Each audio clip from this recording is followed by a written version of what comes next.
session this afternoon on overcoming crisis in Europe. Many of us who are here this afternoon have actually spent the last couple of days preparing through this as part of a summer school that the 3 European Union centres in Australia have together been offering for teachers in particular. And we're very pleased to welcome others of you who have joined for this particular session. My task now is a very simple one. It's to introduce Peter McDermott, who is the Executive Director Officer of the Australian Institute for International Affairs. Peter obviously is our host this afternoon and would like to say a few things to you about the AIIA, and Peter will then introduce the other folk, our facilitator for the panel session and our 2 speakers. So thank you very much, Peter. It's terrific that we're able to be here and lovely to see you again, and thanks very much for your hospitality. Thank you. Thank you. Also, I would like to welcome you to the Institute. It may be the first time for any of you to come here. Would that be correct? Has anyone been here before? Right. Oh, very good. Thank you very much. Terrific. The Institute's been going for a very long time, since the 1920s. Its main objective is to promote the discussion and debate of international affairs, which fits perfectly with your view of the world. We have events every week, sometimes twice a week, and they cover all sorts of current issues that are happening in the world at the moment. We also do special dinners. We have the Suzanne Cowan oration. Suzanne was very famous and well-regarded Governor-General in Australia. But of importance for you, I think, we run VCE seminars about 4 times a year, specifically related to the now Global Politics Unit, and we have speakers coming from all areas of the international sphere to talk about the particular topics that you're studying, to give the students an opportunity for some real-life examples of what they're learning. I believe some of you are not necessarily global politics teachers, but you may also be interested in your history or any other subjects that might fit in with the type of speakers. So if you would be interested, I've actually put a poll out the back. You could put a business card, or there are forms around there if you'd like to leave your email address, and we can put you on our contact lists. Or you can also go onto our website. You can actually put yourself on our email lists. So thank you very much for coming today. It's a pleasure to have you. I hope that those of you here in Melbourne, will come back again to one of our events in the future. We do have branches in other states, if you're interested. So thank you once again. It's now I'd like to introduce Spanos, who will do the first presentation for today. Thank you.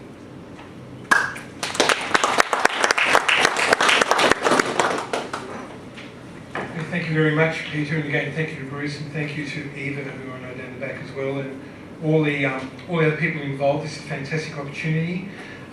Fantastic seeing so many people here in the middle of January in Melbourne, coming out, especially in such a blazing hot day like this. As was mentioned before, the purpose of this panel, I suppose, this afternoon is just get a bit of discussion and some, dialogue, I suppose, going regarding the European Union and its current sovereign current sovereign debt crisis that is afflicting several of its members, all of them members of the Euro itself, which we'll talk about, I suppose, as things go on. And I suppose as to what's caused it, what may be some of the consequences, and are there then any solutions. I'm going to be talking very briefly at the start. I'll just be giving a bit of an overview of the situation, and I'll explain that in a minute. But also today we have 2 other far more eminent people talking than myself, and they'll be able to give you a lot more specific information. First of all, to my left here is Peter O'Shea, and Peter's a PhD candidate, at Monash European and the EU Centre. He's also a finance editor, so he'll be speaking primarily about the proposed solutions and reforms that both the European Union and the ECB have put forward to then try to help the whole system. And also we have, sitting on the other side, sorry Peter, I just lost your point. You're over here on the other side. Sorry, there we go. Is Dr. Stefan Auer, who's an Associate Professor at La Trobe University. I met Stefan briefly, I think last year, when he spoke at another similar function here run for global politics teachers. And again, Stefan is going to be giving, I suppose, a bit more of a broader overview. I'm going to be talking primarily about the situation in Greece, but Stefan will talk a lot more broadly, I suppose, overall. Stefan's also written widely on the whole subject as well too. And again, as I was saying, the idea is to get just a bit of an overlay, bit of an overview, some discussion and dialogue. We of course welcome questions from the audience as we go along and everything like that. I suspect we won't be able to solve all their problems this afternoon, but we'll at least try and give people a bit more of an understanding, if nothing else. I should just give you a bit more of a background on myself as to why I'm here with these two far more august individuals. I teach a subject, as Peter was saying before, called global politics. That's the study design there. It's a very unique subject in the VCE. It's basically about the world since the year 2000, and the current study design only began last year in 2012. And I'm also fortunate enough to be the chief examiner for the subject here for the VCAA as well. So in the subject there is, or in the Unit 3 and 4 modules, there is one area study called Crisis and Responses. And in that area study, one of the crises in which students or teachers can then examine in detail is called economic instability. So obviously the events with the global financial crisis, subprime crisis in the US, and then the way that has metamorphosised, I suppose, into a sovereign debt crisis in many countries around the world, but primarily in Western Europe, has been a topic of great interest. I know last year quite a few schools in fact studied it at great length. Quite a few students wrote about it on the exam, and many students wrote exceptionally well about what is still a very complex and an evolving, ongoing kind of issue and situation. And I'm fortunate enough to have been asked on several occasions to talk about this topic, so I've put together a bit of work over time. As I mentioned before, I focus primarily on Greece, and I was just saying to both Stephen before, I suppose it's because my ancestry is Greek in that then both my parents were born in Greece and migrated out to Australia, as then many did in the post-Second World War period. So there's a bit of affinity and everything like that. And also then I just mentioned to Peter and Stephen as well that I've had two of my cousins who were born and raised in Australia, but in fact went back and lived in Greece for extended periods of time. And one has come back permanently, because I think he's finally given up on any prospect of being able to find meaningful work in Greece, or more importantly, getting paid for meaningful work in Greece, I should say.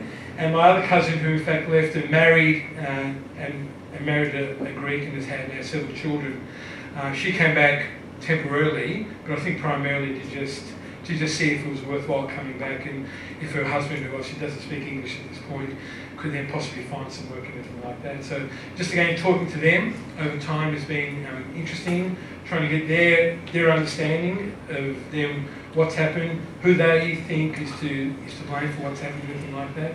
So it's been good to get some of those insights as well too. So as you can see, there's a PowerPoint that I'm going to be talking through. I won't talk about every slide in great detail, we'll obviously just fly through a few of them. Ideally then each of us will talk for about 20 minutes, and then there'll be plenty of opportunity for people to ask questions or get some clarifications if need be. Then I spoke to Peter before as well too, so we'll also endeavour to make sure that we get all these kind of resources available to people, whether it be through the Europa Centre, whether it be through the AIIA, to give people a chance to then have a look at some of these things. So without further ado, we should start, I think. So I thought we'd start with obviously is to then, how do we get us to where we are? So there's a great cartoon from The Economist and everything like that, showing everyone on the bus. And the bus is in itself relatively secure, I suppose, as an entity, but of course the bus is in a very precarious position overall. So Greece may want to leave, or Greece may not want to leave, and we'll talk about exactly who wants to leave and who wants to kick someone out, whatever like that.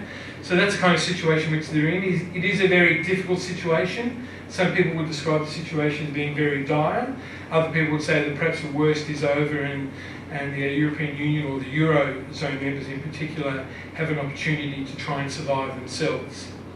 I thought it'd be worth putting up there some data just to show you as to what kind of growth forecasts are expected. So this is for 2013, and as you can see there, no one's doing exceptionally well, who's then either a member of the EU or then of the Eurozone themselves. And the dark kind of crimson colours, which obviously Greece is the most obvious one that stands out there, is still expecting to have a contracting economy for now the fourth year in a row. And again, there is no obvious sign of any form of manufacturing or production turnaround, and so therefore the contraction is expected to continue basically at the pace in which it has, and this obviously has consequences for things like unemployment we'll talk about later on. But clearly obviously a lot of our social dislocation that's occurred, a lot of frustration and protest, and obviously there's political consequences as well too. So I thought the best thing to do first of all is to say, well, this is all a result of basically, this has its origins, I should say, back in the original global financial crisis, the so-called subprime crisis. I use the term ninjas there because students like a term that they can just quickly learn. And so ninjas, of course, stands, if people don't know, no income, no jobs or assets. And basically in the subprime, because of the great extended moderation, because of deregulation in the American financial system, because of the peeling back of controls and regulations, basically after a while, everyone who could get a loan, everyone there who was of a good financial standing, so-called prime loans, were then basically tapped out.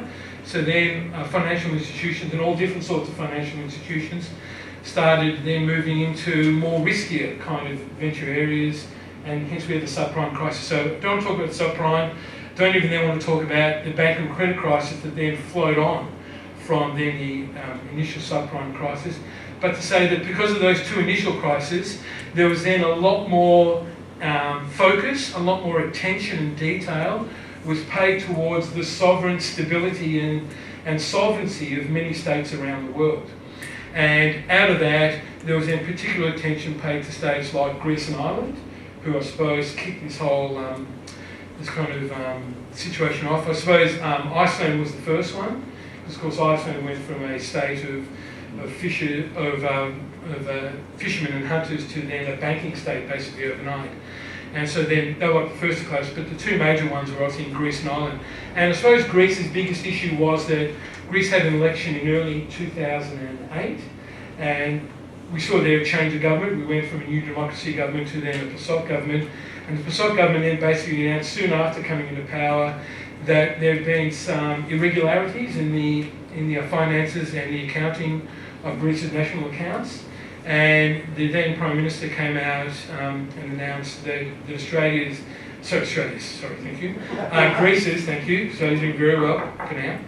That in fact Greece's budget deficit was in fact not a negative 0.35%, but something like negative 9.8%, something like that. So it was a huge accounting adjustment, declaring all things open and everything like that, and that kind of irregularity, that kind of anomaly, I suppose, really brought then a lot of attention to Greece, and that kind of kicked this whole thing forward and created then a lot of the issues and the problems. So as I said, we're focused primarily on Greece because again it's been in the papers a lot, and there's a lot of things to talk about at various levels, both socially and politically, and not just economically and everything like that. And there have been some fantastic images and cartoons, so that's one of the best ones going around, of course. But, there's many more. So again, I don't want to then go into the great detail, but Greece is basically a state within the Eurozone that were great spenders of money. Greece is a very enthusiastic member of both the European Union and then of the Eurozone. Its main reason for wanting to join the Eurozone was to do something that it had never done before in its history, and that was to be able to borrow money at basically German interest rates, which is something that Greece had never been able to do in the past. Because again, Greece had been known for having a very large state-run sector, having significant ties between the government and then a lot of state-run organisations, of where title and privilege was a common tool used by governments to then expand the public service and everything like that. Greece, for example, couldn't tell the IMF or the ECB exactly how many civil servants they had, civil servants that they had working for them. They just knew what the bill was, and typically PASOK governments would come to power and they would then extend the public service and basically then just employ more of their supporters. New Democracy then would come to power and they would then basically hold back on tax collection, or they would then tell the tax collectors to not necessarily enforce laws too harshly or then rigorously. So both sides of politics in Greece are responsible in many ways for what's going on and everything like that. So therefore membership to the Eurozone was highly attractive. And this of course came just before Greece was to then run the 2004 Summer Olympics. So again, there was great public work infrastructure, expansion of capacity to then be able to run then such a large global event. So a lot of spending and everything like that, less taxes being collected, and basically anomalies in the system that had never been seriously challenged. So I've written there things about the failure to then collect taxes, for example. You know, there's stories that you hear over the past couple of years, one of the swimming pools in Athens where then there's a tax placed on those, and they only raised the equivalent of a tax on, say, 300 pools. Then they used Google Earth one day and they just put it over in Athens, and they had a look in backyards, and they found something like 12,000 swimming pools in Athens. And most people weren't paying taxes. You hear about stories like 442 tax collection, where then the tax collector would come and knock on the door, and the person then who then owed the tax would say, look, I'll give you $4,000. So, and they owed something like $10,000 or the equivalent of, and they say things like, look, I'll give you $4,000 for yourself, I'll give you $2,000 to give the government, and I'll keep the other $4,000 for myself. And they go, yeah, that's fine, not a problem. So, you know, corruption, a lack of serious commitment towards trying to fix situations were just endemic. The shadow economy, as it says there, was huge, and Greece still is. And so there are just not enough serious efforts over the many, many years. Okay, so transparency, all these issues. But despite all of these problems, Greece was still admitted. And I suppose this is the whole point, is that then Greece did not enter this situation necessarily being a clean skin. Greece had made some attempts towards trying to reach the various standards required for then Euro membership. There's stories of Greece employing Goldman Sachs to try to manipulate the books, I suppose, cook the books and everything like that, and Greece was able to join. So the problem in Greece is corruption, primarily. Political corruption is endemic in the system. There is a tolerance of tax evasion, and there's a tolerance because no one believes that anyone is serious about solving the problem. So no one then believes that they should pay their full complement of tax, because they know other people will not be paying the full complement of tax. So I suppose then, for the average person on the street, and my cousins have said this to me on a number of occasions, until there was a belief that that then the whole system was being corrected, repaired, and that everyone would pay their fair amount of tax, no one was willing to participate in the system, fully, wholly, or to then the best of their abilities. So the system itself had many, many problems. Right? So that's one major issue on Greece's side. And so Greece's problem is that Greece has huge debts, as we know.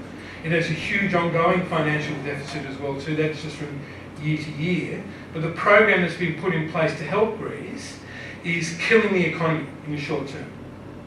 So austerity is the name of the game, and that's what the Germans have primarily imposed upon states like Greece and Ireland and Portugal, etc. like that.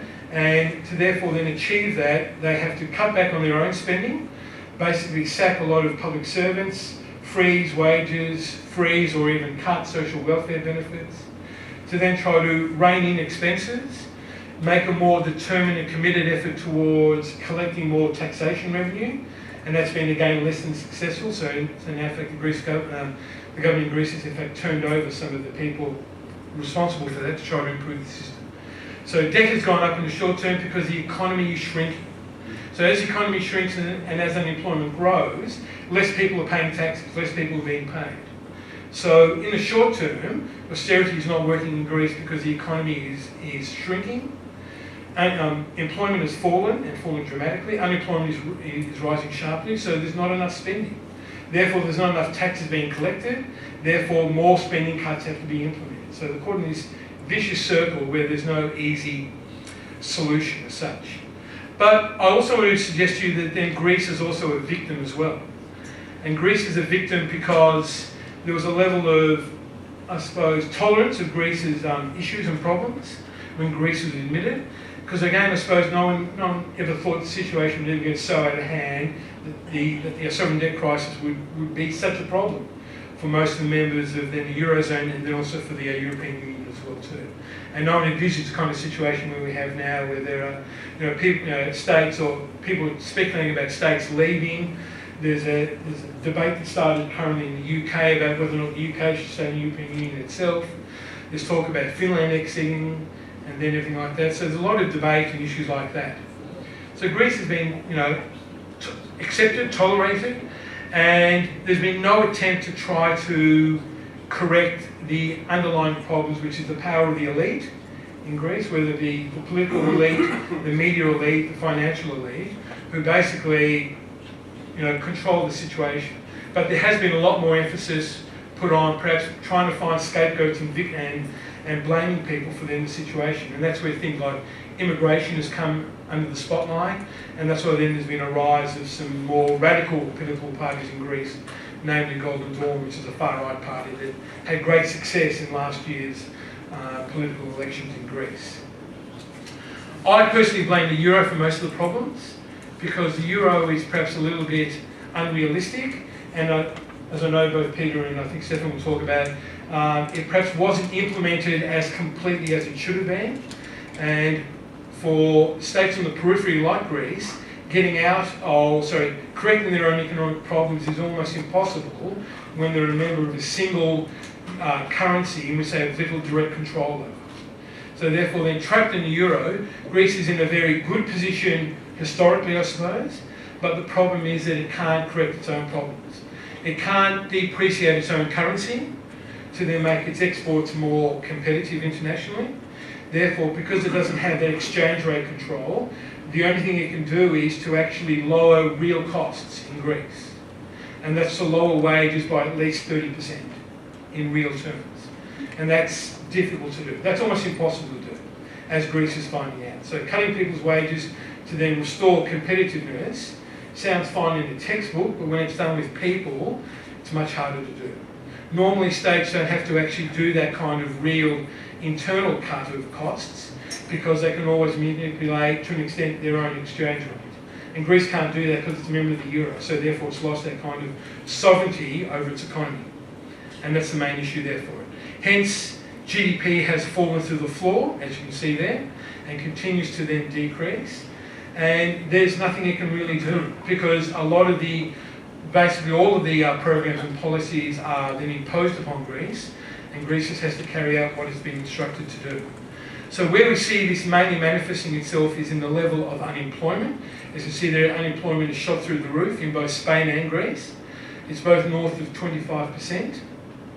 So that causes a lot of economic problems, as I mentioned before, but there's obviously social problems as well too.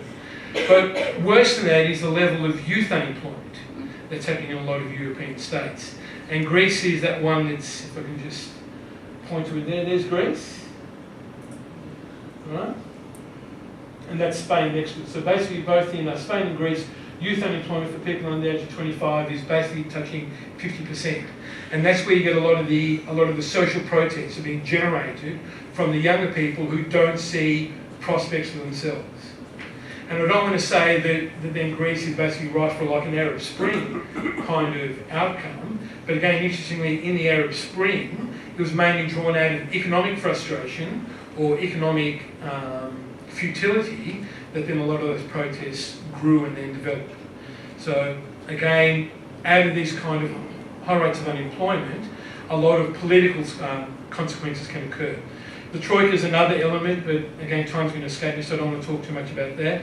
I do want to point out to the fact that, as I was saying before, the plans in place for Greece, Greece has little choice about those things, but these plans are based on optimism and hope rather than actual reality. So what I've put for you over here is basically just what the Troika forecast for Greece in 2010. So in 2010, the Troika is made up of the European Central Bank, the European Union and the International Monetary Fund, believe that by 2013, Greece will be experiencing positive economic growth of 2.1%. Yet it's not happening and it's not going to happen. So this kind of optimism, this kind of belief that then Greece's problems were short-term and they'd be just quickly or simply corrected just hasn't panned out. So again, the medicine being used is not creating the kind of outcomes that it's meant to create. But the medicine hasn't changed. So Greece still has to endure significant issues. The European Union, I thought this is a really good slide to use, and this may stir up both Peter and Stefan to an extent, but this slide I found, which is basically saying that the European Union is made up of a set of states that basically share very little commonality between them. Right? The commonality is purely based on geography, rather than history, culture, identity, or then economics. So that last column over here shows the level of difference between the members of the monetary union in the Eurozone. And their combination is greater than countries beginning with the letter M. So saying that all countries in the world whose names begin with the letter M have less differences than the 17 members of the Eurozone. What's the difference based on? Interesting. Sorry? What are the differences?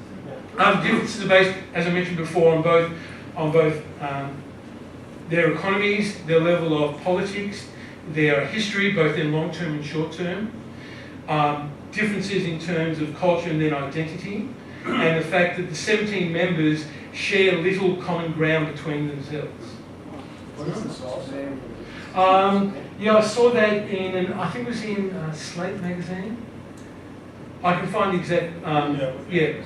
But yeah, I mean, it's turned up a lot recently and everything like that. And where then, so really then what it's saying is that then, is that the degree of commonality between the 17 Euro members is not that great.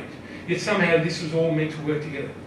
Christine Lagarde from the IMF said she released the list of influential Greeks who tax put money evaders in Swiss bank accounts. Yeah. If the Greeks don't fix their tax system up, Oh, nothing look, will work. absolutely, absolutely. But there are, that's one element. All I'm trying to say is that's an important element, but there are then other elements involved as well too. And one is then having some quite different states in terms of size, in terms of structure and function, trying to cooperate together when clearly some states have significantly more influence as to what happens compared to other states.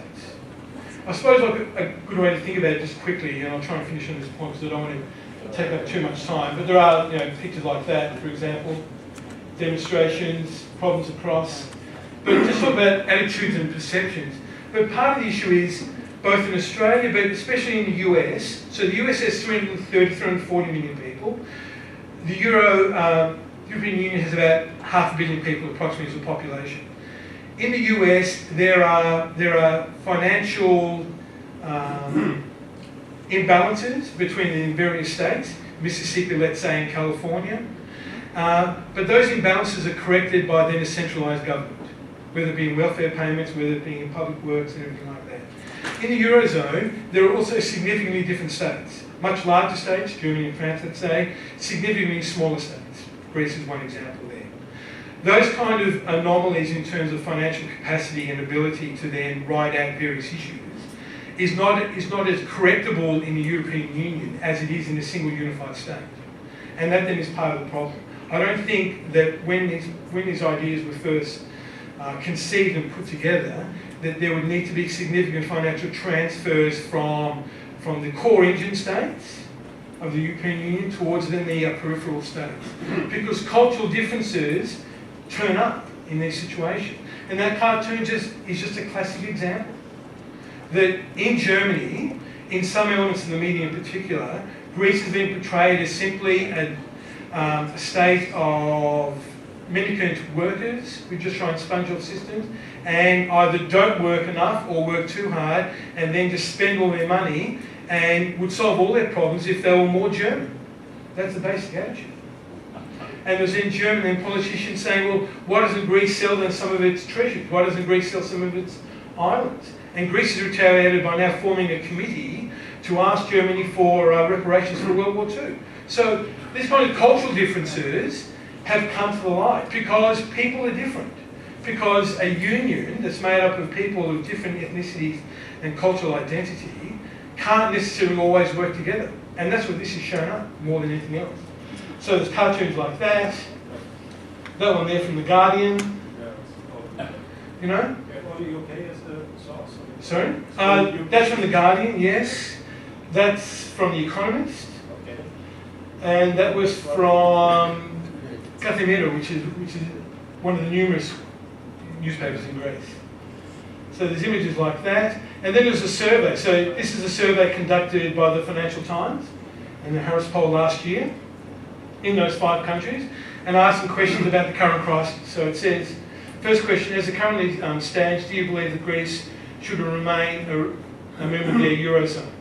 So if you go to no, over there, so it's 33, 32, 21, 27, in Germany 54%. The bottom one says, some argue that other Eurozone members should do more to help Greece and remain in Eurozone. To what extent do you agree or disagree with this view? Strongly disagree and somewhat disagree in Germany, 47% in total. What's the opinion of Greece itself on this topic? About what, Germany? No, about whether Greece should stay in the Union. Oh, Greece is ultimately, the Greek population is ultimately conflicted, and that was then reflected in the election last year. Deep down, Greece doesn't want the bailout conditions. Greece does not want to endure any more austerity programs. But to do that, Greece needs to leave. But the Greek population doesn't want to leave. So hence then, this new left-wing party Citizen that's risen up over the past couple of years, led by Andreas Tsipras, basically is trying to then play on the kind of popular feeling. So Greece wants to stay in the Eurozone. I was saying before that I believe that Greece wants to stay because if they leave, they'll never be probably admitted back in. And then they'll be treated like Turkey, and Greece doesn't want to be associated with Turkey, let alone anything like that. So Greece doesn't want to leave. Centuries is enough. Correct. Well, they're both members of NATO, yet they both still spend most of the military on trying to defeat one another. So Greece, ultimately the Greek population wants to stay, but they don't want austerity. But if they were to abandon austerity and find a way to exit, they fear not being able to get back in. If they leave, do they put a line under the net and say no one will get their money? Yes, well, basically then just shut the banks for about a month, get all the printers working, creating drachma, destroy everyone's savings, or anyone then, Nobody that the EU countries that actually. and no one then who's owed money will be paid any more money, and therefore then interest rates will go through the roof. The drachma can then depreciate. They can then export though. So again, tourism in Greece will then pick up. Olive oil exports will pick up. But then they'll have trouble borrowing money in the future. And so it's like the Argentinian experience, but it'll be probably much worse. And then of course, once they're out, they won't be able to get back in. And that's the greatest fear. They love being a member. They don't like the medicine. I think that's the best way to put it. Okay. So there's some more of those surveys and everything like that. Right? And the cause of the disharmony, as I mentioned there, differences, institutional, political, cultural, ethnic differences, I think are the single greatest factor. There was a stronger belief that Greece would actually leave all of this, either willingly or then unwillingly. But in recent times, so there's of course in the Greek elections, I mentioned before Golden Dawn, we know as to who they look like, and they certainly play on those kind of far right-wing sympathies. So they target immigrants on the street, and they're basically acting as a shadow government. So Golden Dawn are out there on the streets giving out food parcels to people, and trying to then fill in gaps basically in the society. And the support's gone from 0 to basically, I think they got 8% of the popular vote in last year's election, and they also anticipate becoming stronger over time. But they look like some other parties that we've seen in our histories. Right? There are just some headlines in recent times.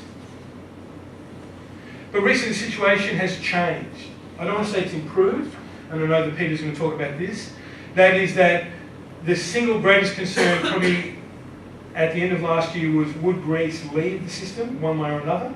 And Greece hasn't left. And the situation on that level seems to have stabilised, but it may stabilise only temporarily. It seems to have caused a little bit of calmness. And I think that's it. I've spoken way too much, so thank you all very much. Beginning, Greece joined the EU because they want to profit from the German interest rates. The Eurozone in particular, yes. But that was my first point, because if I remember correctly, Greece joined the European Union in 81. No, sorry, I meant the Eurozone. Okay. To be able to then borrow at the kind of rate. That is a different discussion. Yeah, yes. Okay, it was much later. Yes, it was. 2000. They joined in 81. Into the Eurozone, yes.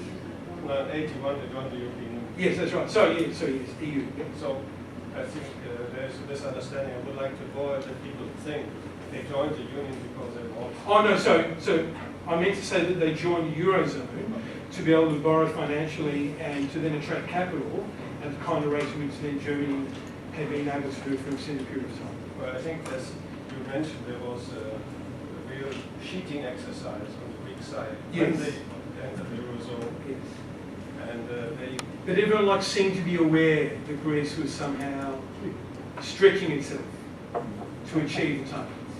Yeah, well, it has something to do with the construction. I think there are a lot Nods of and deficiencies, winks, nods and winks in the room, a perhaps. lot of deficiencies in the system, Hmm? and I think you're right. Introduction of the euro without accompanying measures may have been a problem. No exit clauses. But I think your picture you have been designing from this situation has been much too dark. Much too Possibly. dark, and I have the feeling very much influenced by the British view.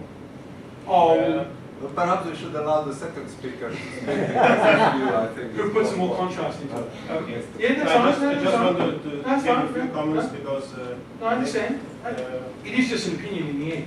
as an opinion. Absolutely. And I think also what you said about Germans and Greek, I would differentiate a little bit the common rule. Oh, the tensions are there. You can't dispute Yeah, the they're tensions. just like this, no, Tensions are there. But the tensions are there. I would especially challenge your statement that the difference between union member states are bigger than differences between all countries in the letter M. Only one element, they have a treaty which the states with the letter M don't have. Correct. For the rest, I would be interested to see the criteria. Thank you.